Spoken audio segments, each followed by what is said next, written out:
The notebook is small. It is a blue-lined alphabetical address book intended for phone numbers, bought in a Leningrad stationery shop sometime before the war, and it is preserved today behind glass in the State Memorial Museum of the Leningrad Defense and Blockade at Solyanoy Lane in St. Petersburg, Russia, and on its 9 handwritten pages, in the careful rounded script of an 11-year-old girl, are 9 sentences. Xenia died 28th of December at 12:30 in the morning 1941. Grandma died 25th of January at 3 in the afternoon 1942. Leka died 17th of March at 5 in the morning 1942. Uncle Vasya died 13th of April at 2 at night 1942. Uncle Lyosha 10th of May at 4 in the afternoon 1942. Mama on the 13th of May at 7:30 in the morning 1942. The Savichevs have died. Everyone has died. Only Tanya is left. Tanya Savicheva was 11 years old when she began writing these sentences, 12 when she stopped, and she did not write them in the past tense of a survivor remembering her family. She wrote them in real time, one by one, as her mother and grandmother and uncles and older sister starved to death in the apartment around her. She was evacuated across Lake Ladoga in August 1942. She died of intestinal tuberculosis 2 years later in a children's home in the Gorky region. Her 3 remaining siblings survived. They found the diary in a drawer. Now imagine a city of 3 million people in which that diary is not exceptional, it is representative. What happened in Leningrad between September 8, 1941 and January 27, 1944, 872 days of siege by Army Group North of Nazi Germany, killed more civilians than the United Kingdom and the United States lost in combat in the entire Second World War combined. The textbooks call it a siege. The textbooks are being polite. This is not a story about a battle. This is a story about what happens when a modern industrial city of 3 million people is deliberately sealed off from food, water, heat, and medicine for 2 years and 4 months by a regime whose explicit written plan is that the population should be allowed to starve to death rather than surrendered to and fed. The comfortable lie is that the Nazis wanted to capture Leningrad. The archives keep the receipts.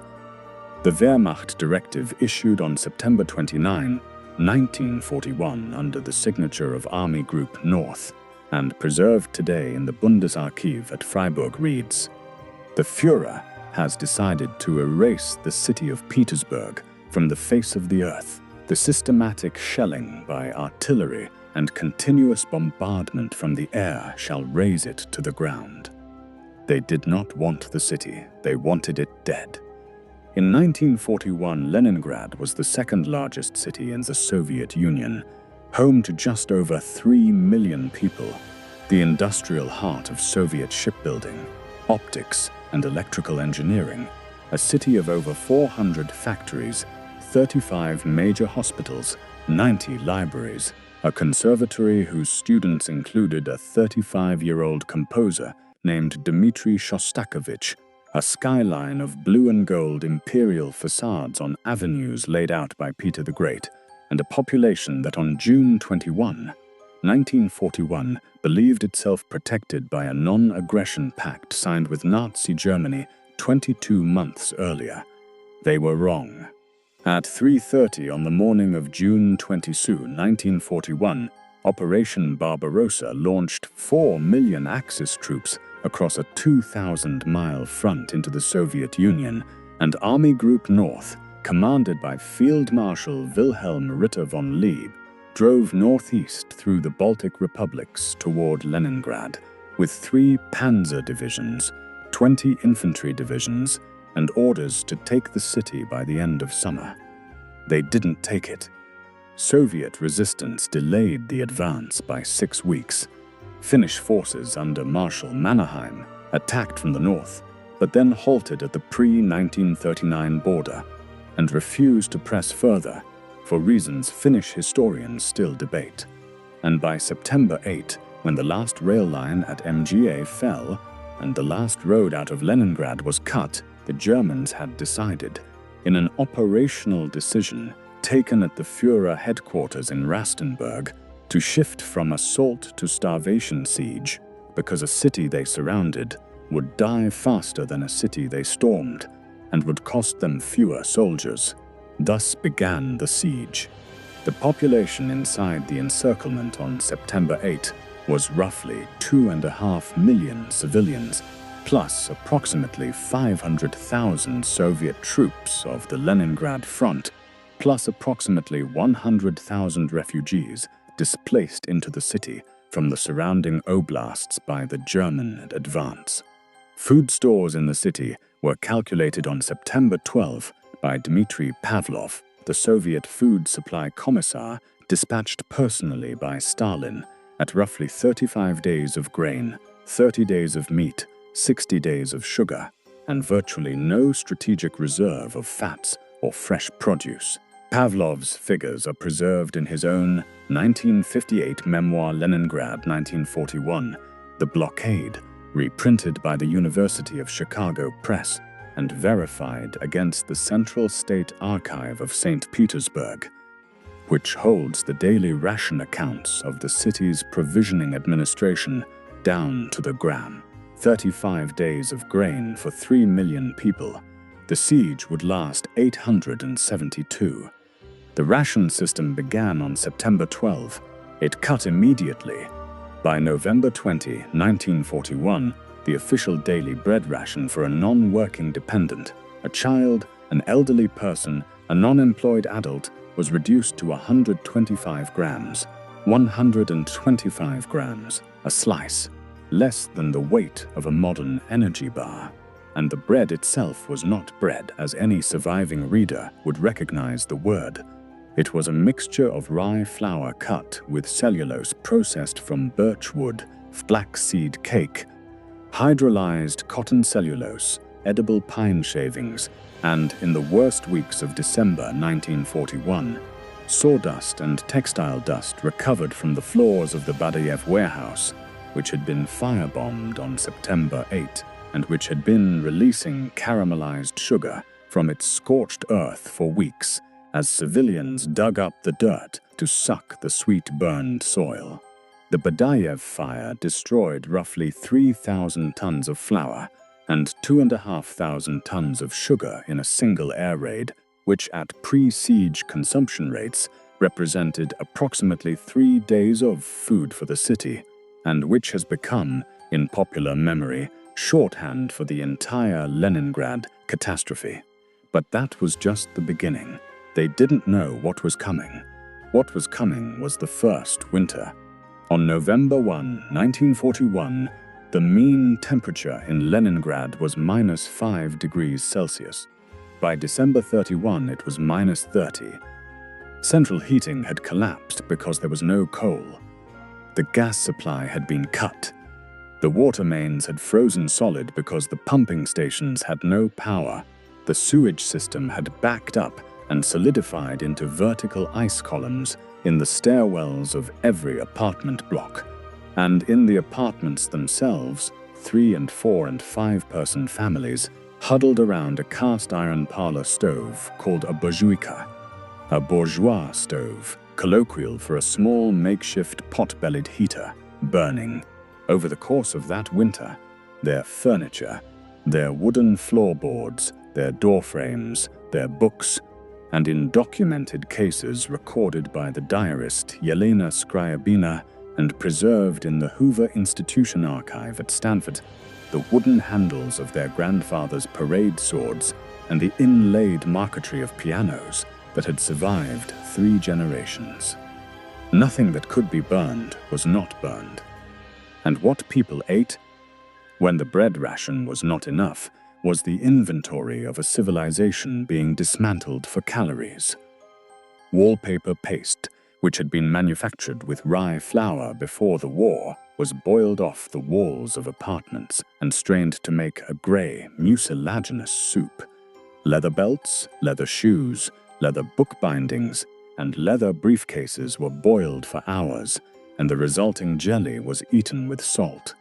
Joiner's glue, manufactured from boiled animal bones and hides, was bought in hardware stores in quantities that alarmed the party committee until they realized the buyers were starving, and then they stopped intervening, and the glue was reboiled into a translucent substance that the diarist Lydia Ginsburg, later a literary critic at the Leningrad State University, describes in her memoir Blockade Diary as tasting of what she had forgotten could be called nourishment.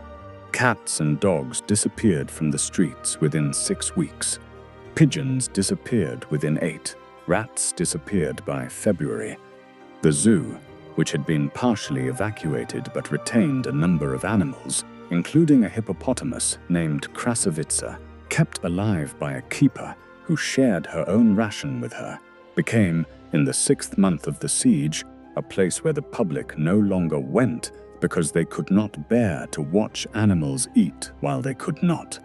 And the historian Anna Reid, in her 2011 study Leningrad, The Epic Siege, working from city death registration records, party archives, and more than 100 unpublished siege diaries, establishes that by February 1942, the daily mortality rate inside the blockade exceeded 20,000 deaths per day. 20,000 per day, a September 11-sized casualty event every 15 hours for months. They did not die only of hunger. They died of the compound physiological collapse of a starving body at -30 Celsius, a condition known to Soviet medical observers as dystrophy, and characterized by edema of the legs and face as the body loses albumin, by bradycardia as the heart slows to conserve energy, by nails and hair falling out, by teeth loosening in receding gums, by the complete cessation of menstruation in women of childbearing age, by a documented psychological symptom the diarists called blokadnoye otupenie, the blockade apathy, in which a person could sit down on a stairwell, stop moving, and be dead within hours with no outwardly visible cause. The bodies were collected on wooden sledges and carried through the streets by relatives too weak to carry them, and the sledges themselves became so common in the winter landscape of 1942 that the photographers of the TASS news agency and the siege-era photojournalist Boris Kudoyarov, whose photographs are preserved in the Russian state documentary film and photo archive at Krasnogorsk, recorded them as routine weather, a feature of the January light. But what happens when the system turns on the very people trying to save it?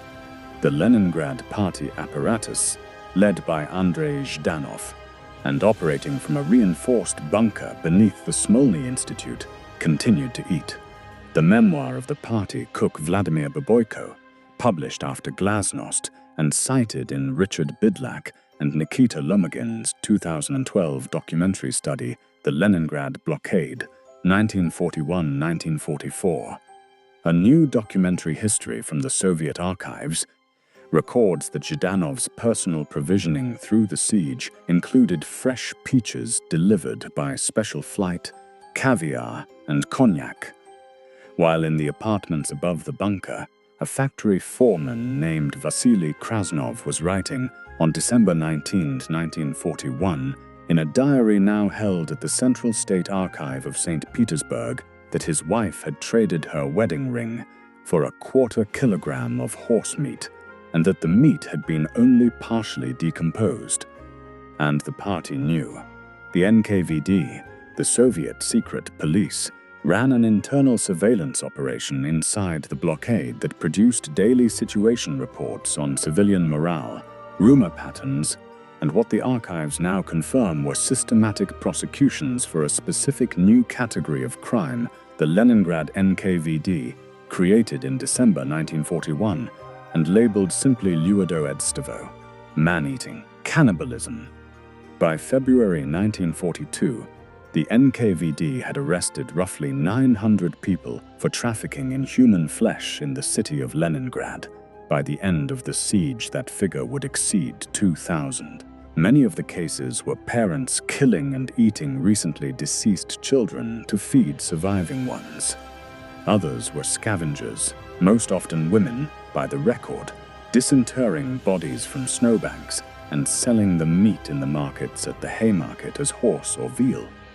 The NKVD files on these cases, declassified in the 1990s, are preserved at the Central Archive of the Federal Security Service in Moscow, and the scholar Alexis Perry, in her 2017 study The War Within, Diaries from the Siege of Leningrad, drawing on over 100 previously unpublished siege diaries held at the Central State Archive of Historical Political Documents in St. Petersburg, describes the NKVD category as having carefully distinguished between trupojedstvo, corpse-eating, the consumption of already dead bodies, and ludojedstvo, the killing of a living person for food.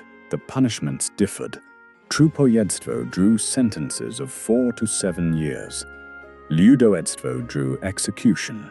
The city prosecuted roughly 1,500 of each. This decision would cost everything and nothing. The executions did not stop the hunger. The hunger was the climate. Now let us go inside. Let us follow one family. We do not know the Ivanovs. That is not their real name. But we can reconstruct them from parish records and apartment block registers and the cross-referenced diaries of the dead. A family of 6 living in a communal apartment, a kommunalka, on the 4th floor of a pre-revolutionary building on Vasilyevsky Island in the western half of the city. 2 small rooms shared with 3 other families, 1 kitchen, 1 toilet, 1 tap that stopped running in mid-November 1941. The father works at the Kirov factory, designated a working adult, and therefore entitled to a 250-gram bread ration.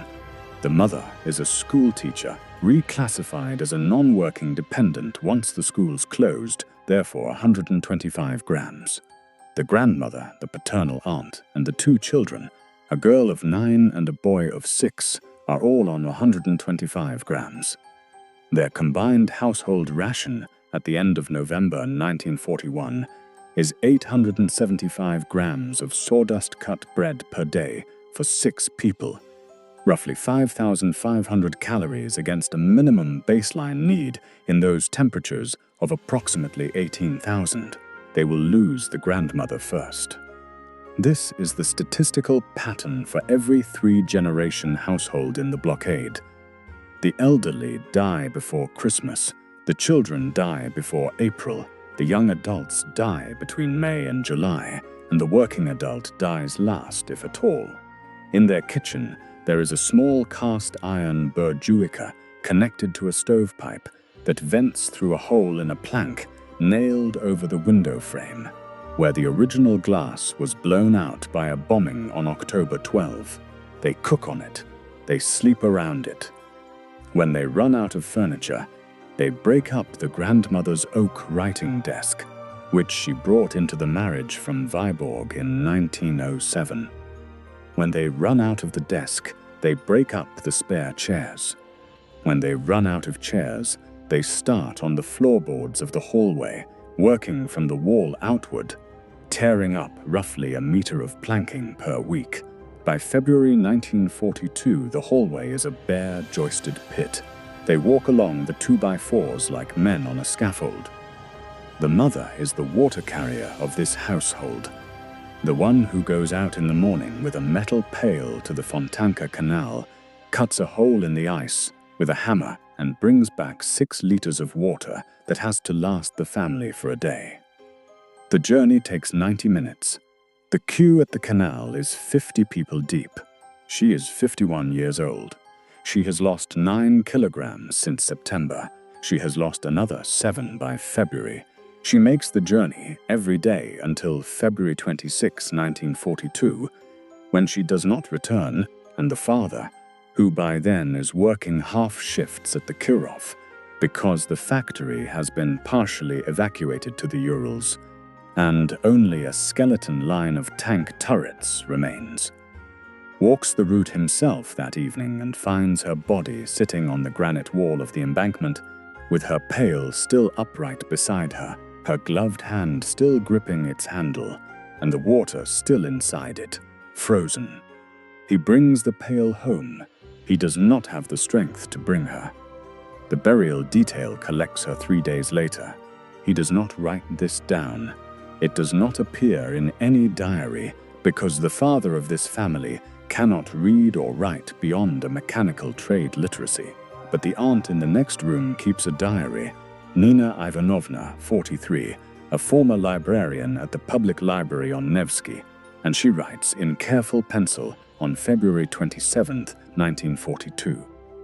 Lida did not return from the canal. Vanya brought back the pail. The children have not been told. We gave them her share at supper, and they did not ask. What the archives preserve is not heroism. What the archives preserve is the silence with which one family after another absorbed catastrophe and kept going. This is what the Soviet memorial could never quite say out loud, because the granite slabs at Piskaryovskoye require poetry, and what the diaries actually deliver is bureaucracy. The bureaucracy of the kitchen table, the bureaucracy of the ration card, the bureaucracy of the small notebook in which you tick off the people you have lost. The comfortable lie is that the city united. The truth is, the city fragmented into 3 million private apartments, and each apartment did its own accounting and then rejoined the body count at the end. And what the Ivanovs did next was what almost every surviving blockade household did next. They held, they ate the paste, they burned the floorboards. They kept the children alive through March and April by dividing adult rations downward. The Aunt Nina would survive the siege. The father would survive the siege. The boy would survive the siege. The girl would not. She died on April 14, 1942, of a respiratory infection that in peacetime would have been treated with 3 days of bed rest and a warm room, and that in the blockade was a death sentence because there was no warm room and no bed rest and no medicine. Nina's diary records the girl's death in the same clipped register Tanya Savicheva used in her own. Vera died 14th April at 5 in the morning. Vanya dug the grave in the courtyard. The boy did not speak for 3 days. Multiply that family by approximately 500,000. That is the texture of the Leningrad siege. And while the Ivanovs were eating paste, the institutions of Russian high culture were refusing to die on principle. The Hermitage Museum, one of the largest art collections in the world, had begun evacuating its holdings east on June 30. 1941, 8 days after the invasion, 2.5 million objects loaded onto 22 freight cars and shipped to the Urals. But the building itself and a skeleton staff of curators, restorers, and guards remained inside the closed galleries throughout the siege. The director Iosif Orbeli, a 61-year-old Orientalist and specialist in medieval Georgian architecture, refused evacuation and lived inside the Hermitage for the duration of the blockade in a cellar office, sleeping on a cot, wearing an overcoat indoors at -20, directing a staff that by February 1942 had been reduced by starvation deaths to fewer than 100 people. They did 3 things. They patched the shell holes in the roof with boards and tarpaulin after every German artillery strike.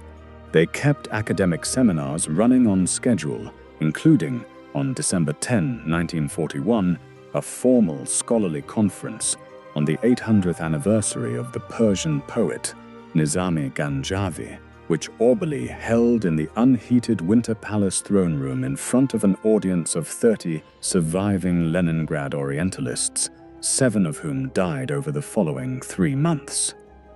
And they ate, when there was nothing else, the paste from the back of the reinforcement linings of the picture frames, because paste contained flour. What they did not do, even in February 1942, was eat the canvases themselves, or the wooden stretcher bars, or the gilded frames.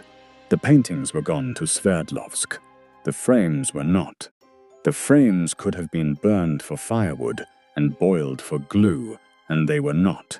Orbeli's staff made a collective institutional decision that the frames were part of the collection and that the collection would be returned intact to the city after the war and that the war would end.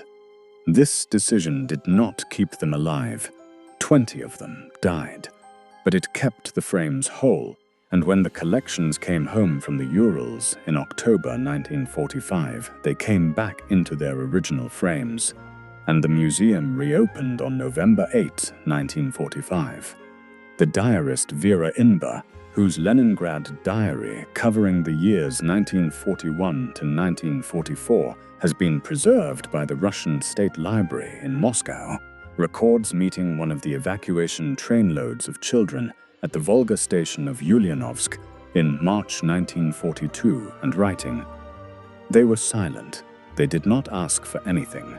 They did not cry. They watched our hands as we handed them the bread, and then they ate it slowly, one crumb at a time, as if they were afraid of it.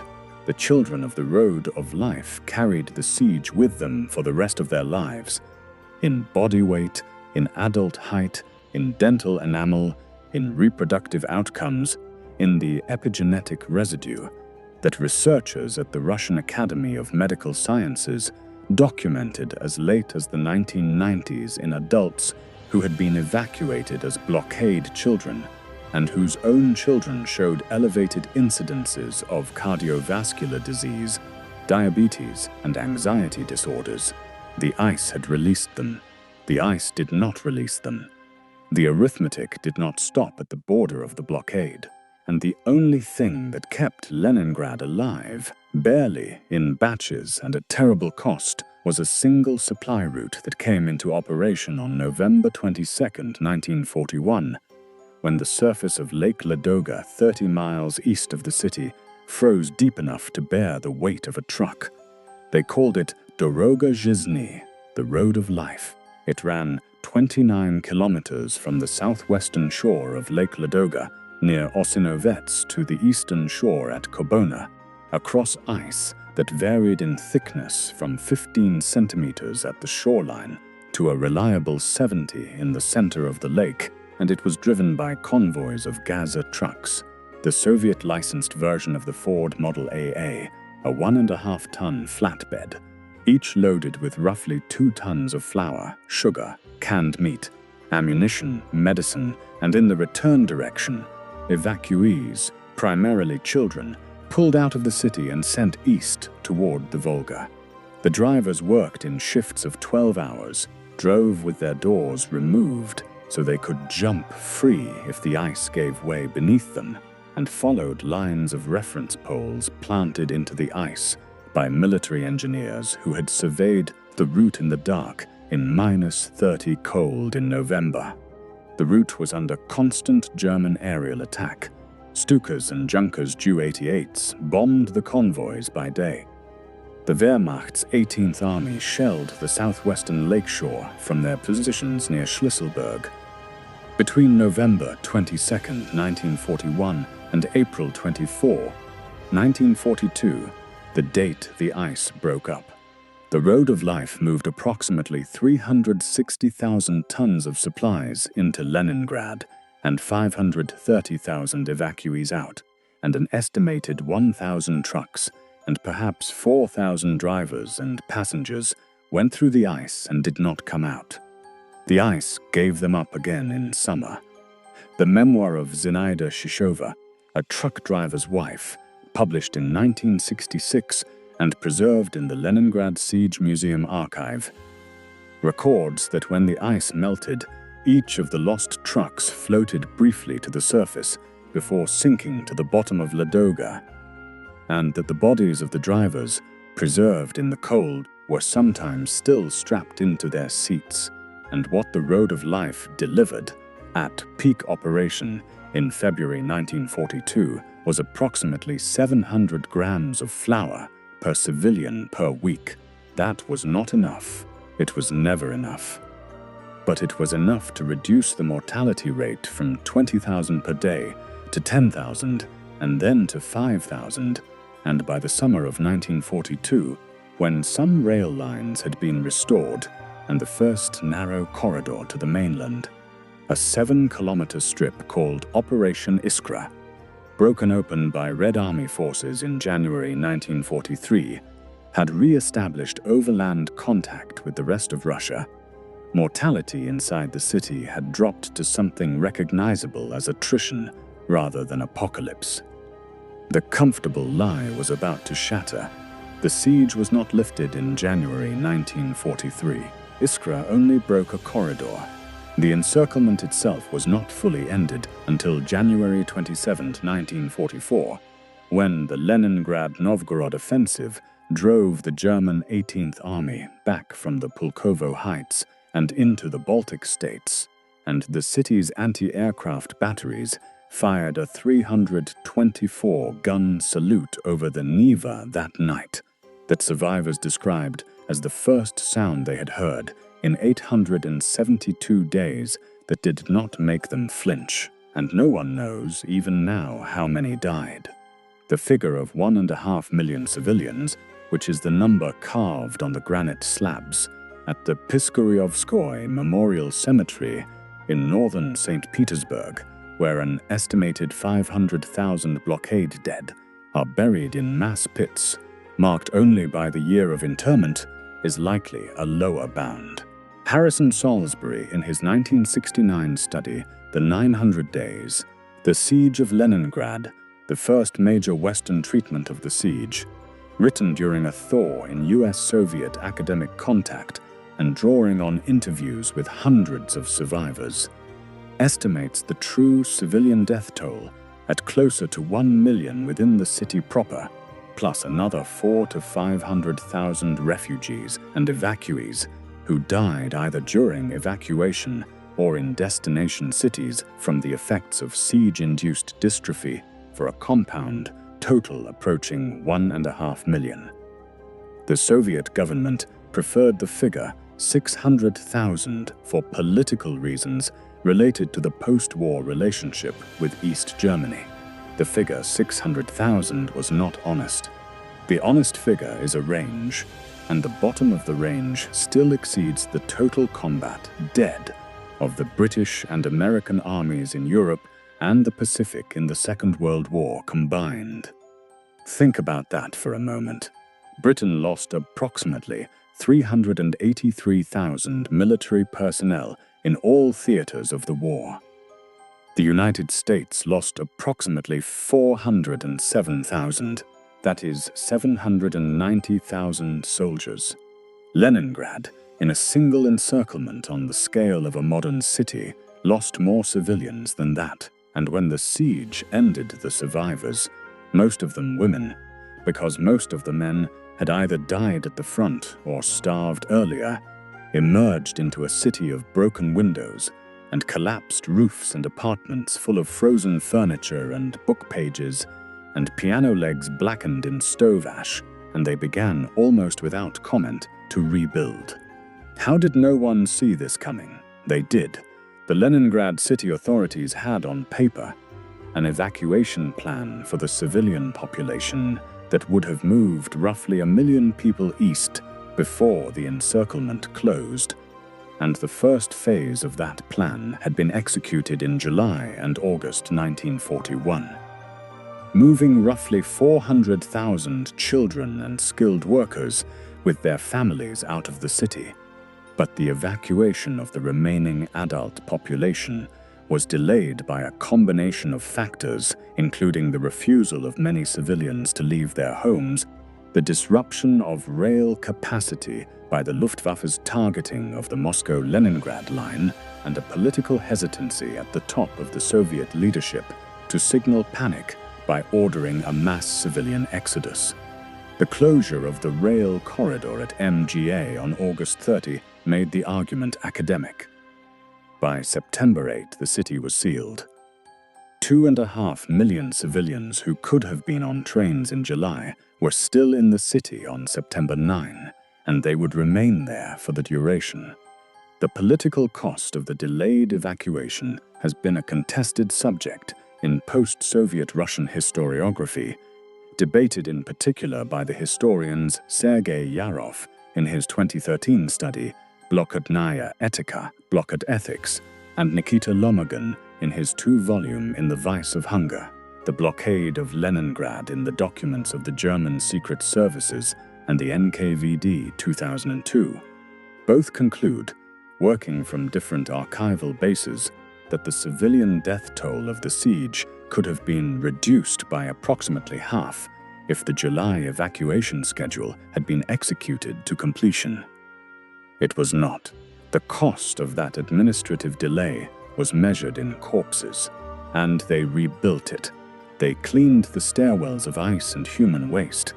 They reassembled the Hermitage, whose director Iosif Orbeli had hidden its collections in the cellars, and whose staff had eaten the paste off the reinforcement lining of the picture frames and had refused to cannibalize the works themselves even at the depth of February 1942. They restored the Kirov Ballet. They reopened the conservatory. Dmitri Shostakovich's Seventh Symphony, composed in Leningrad during the first weeks of the blockade and smuggled out by microfilm, had already been performed in the city itself on August 9, 1942, by a reduced orchestra of 15 musicians, the only ones left alive and strong enough to play, in a concert broadcast on loudspeakers to both the city and the German lines, and at the end of the performance the audience, many of them so weak they could barely stand, applauded for over an hour. They rebuilt Leningrad. The Soviet state memorialized the siege in a specific and politically controlled way, as an act of collective heroism, of proletarian endurance, of Russian national survival against fascist annihilation. That framing is not wrong. It is also not complete. What the Soviet memorial did not emphasize, and what post-1991 Russian historians have been able to excavate from the declassified archives, is the granular texture of the suffering, the cannibalism arrests, the party's own uninterrupted provisioning, the specific ways in which women bore a grossly disproportionate share of both the dying and the surviving, the fact that the final year of the siege, 1943, was also the year the Leningrad Party sent several thousand surviving residents to filtration camps on suspicion of anti-Soviet sentiment, because in a totalitarian system, even a famine is a political performance. And the question no one in Berlin, no one in Moscow, and no one in the West ever fully answered is why a city that held on for 872 days against an army that wanted it dead has never been memorialized outside Russia with the weight it is owed. We remember Stalingrad, we remember Dresden, we remember the Blitz. We do not generally remember Leningrad. And the reason is not mysterious. Leningrad happened to Russians. The Cold War happened immediately after, and the archives were closed. The comfortable lie is that the worst civilian catastrophe of the European war was London. The truth is the worst civilian catastrophe of the European war was a city on the Neva River that lost more people in one encirclement than most nations have ever lost in a war. The archives keep the receipts. The Central State Archive of St. Petersburg holds the ration books.